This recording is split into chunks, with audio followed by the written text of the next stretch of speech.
Want to know how to generate AI stickers in Messenger? Well, no worries. In this video, I'm going to show you an easy step-by-step guide on how you can do it. It's super simple and under a minute, so let's get straight to it. Now, first things first, simply open up your Messenger application, and once you open that, you should be provided with this interface right here. You can just simply open up your friends chat. So once you have opened up your friends chat, it should show something like this.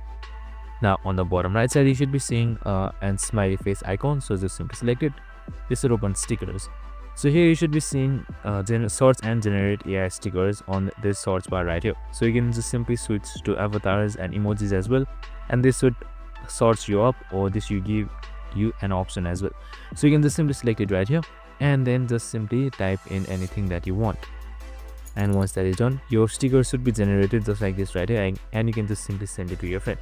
And that's it. Super simple and easy. I hope this video helped. If it did, make sure to like, subscribe and tune in with us for more of these videos. Have a good day and see you in the next one.